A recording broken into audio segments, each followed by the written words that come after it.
É a seguinte história. A Mariazinha chega pro Pedrinho e diz assim, olha, Pedrinho, tu viu que o João quer muito ser candidato aí, é político? Eu acho que esse ano agora tem eleições, né? Então acho que ele vai querer tentar ser vereador. O que tu acha, Pedro? Ele, não, Maria, eu acho que pode ser uma boa, hein? Afinal, o João conhece todo mundo.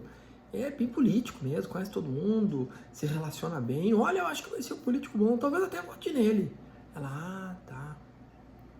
Mas veja, Pedro, mês passado ele se candidatou aqui a síndico do condomínio para liderar a chapa e tu não quis votar nele, inclusive nem conseguiu.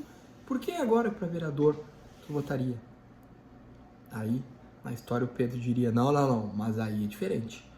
Porque o João também é tramelhado, ele é desarticulado financeiramente, desorganizado, não sabe cuidar das coisas nem na casa dele.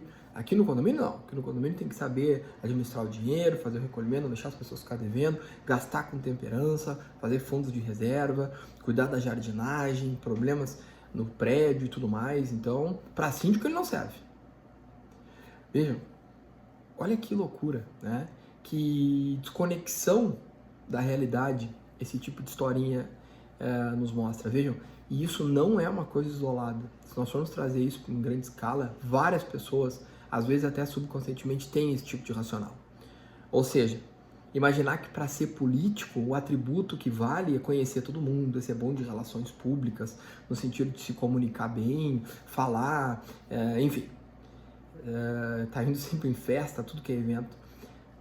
Mas aí, na hora efetivamente de analisar as competências dessas pessoas que têm essas características com relação à gestão de dinheiro, de recursos, de organizar as coisas, de contratar, de fazer bem, de cuidar como se fosse seu os próprios recursos, a gente acaba deixando de lado.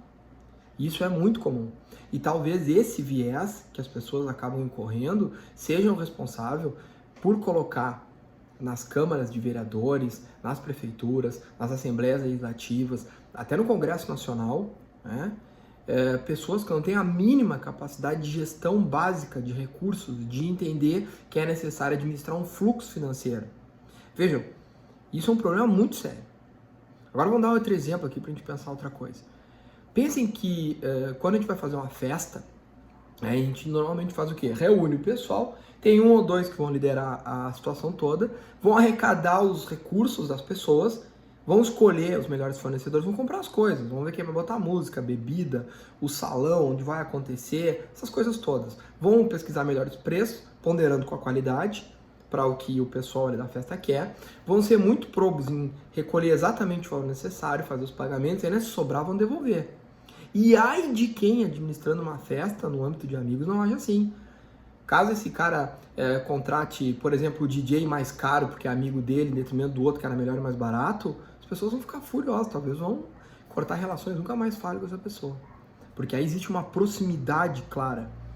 Quem está gerindo esse recurso tem a sensação que está gerindo o recurso dos outros, inclusive o seu, para aqueles que estão muito perto e vão vendo assim. E ele sabe das consequências de agir mal nesse aspecto. Só que na política a gente perde completamente essa noção. Talvez isso, esse exemplo aqui meio tosco, até o dano da festinha, elucide por quê? Que aquele que está lá longe, nem é tão longe assim, na Câmara de Vereadores, ou enquanto prefeito, ou lá em Brasília, não sinta os efeitos concretos da sua falta de capacidade de gestão. E aí a gente acaba enveredando para quê? Para politicagem. E acaba levando em consideração N outros atributos que não são necessários para uma pessoa ter a vida pública, ser político. Não é? Especialmente em cargos de poder executivo. Agora vamos analisar um cargo de prefeito. E vejam, agora tem eleição. Talvez até por isso que esse assunto me veio à mente hoje de manhã. Né? Quem é que seria um bom prefeito para qualquer município que seja? Desde Nova York até aqui o Arroio do Padre, aqui perto. É aquela pessoa que entende que administra um ente estatal que arrecada dinheiro das pessoas que vem lá da economia, então ele não sai do nada, tem que fazer aquele dinheiro render o mais possível para contratar serviços públicos básicos, saneamento, limpeza de ruas, serviço de canteiros, escolas, serviço de saúde, de modo que ele gaste o melhor possível, menos do que arrecada ou igual, com qualidade, sem desvios nenhum, no interesse de quem? No interesse das pessoas que vão ser beneficiadas. Então o prefeito ele tem que ser um bom gestor, né? O prefeito tem que entender claramente esses conceitos, ele tem que saber contratar pessoas para ser os seus secretários. Imagina, se ele fosse o CEO numa empresa, seria contratar os outros diretores. Ele tem que saber lidar com pessoas, como motivar uma equipe enorme, fazer eles darem o melhor de si, dia a dia. Aí os funcionários públicos, são milhares, né? N outros atributos. Então é muito mais necessário ter capacidade de gestão, entender isso, do que saber fazer politicagem. Politicagem que eu digo naquele sentido ruim, de troca-troca, de toma lá da cá, de arranjo partidário, de achar que o ente público é uma grande máquina, que o recurso sai do nada, só para ficar dividindo para partidos, para pessoas que têm interesse. Não é assim, é o contrário.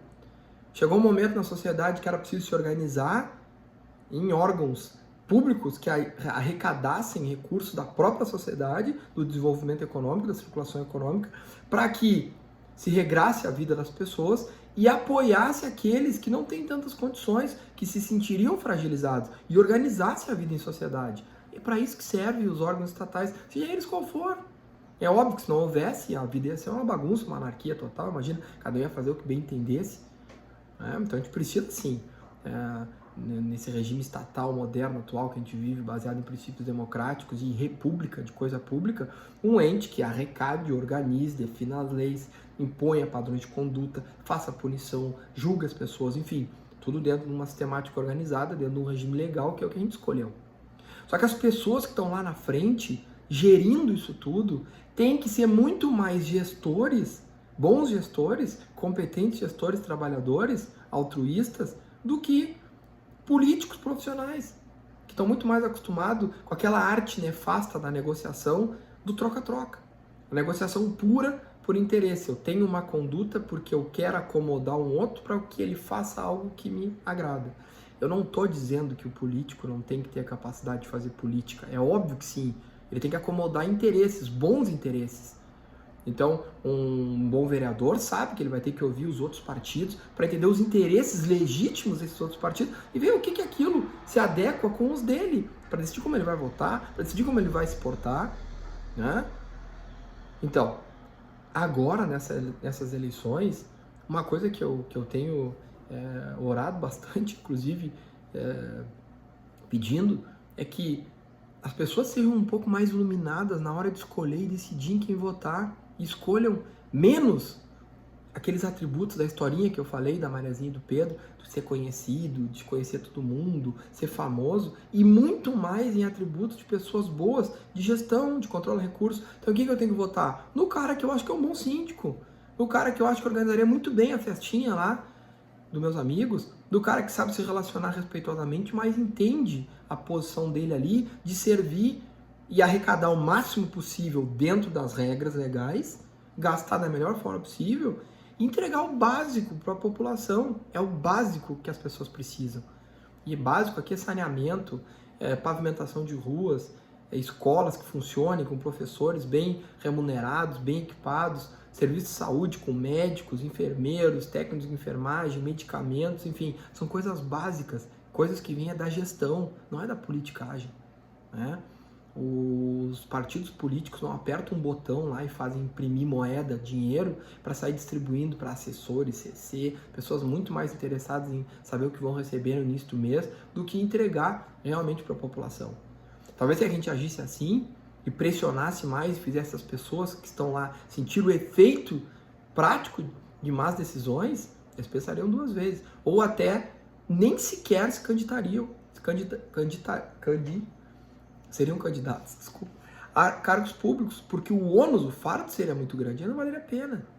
Eu ia deixar esses espaços, iríamos deixar esse espaço para quem realmente é vocacionado e quer fazer essa gestão pública de recursos. Então, a gente precisa de mais jardineiros, de menos jardim. A gente precisa mais de pessoas mais tapadoras de buraco, menos pessoas fazendo politicagem. A gente precisa mais de médico efetivo lá entregando no postinho, menos políticos inaugurando por inaugurar obras que sequer vão ter equipamentos ali dentro e vão chamar aquilo de centro de saúde.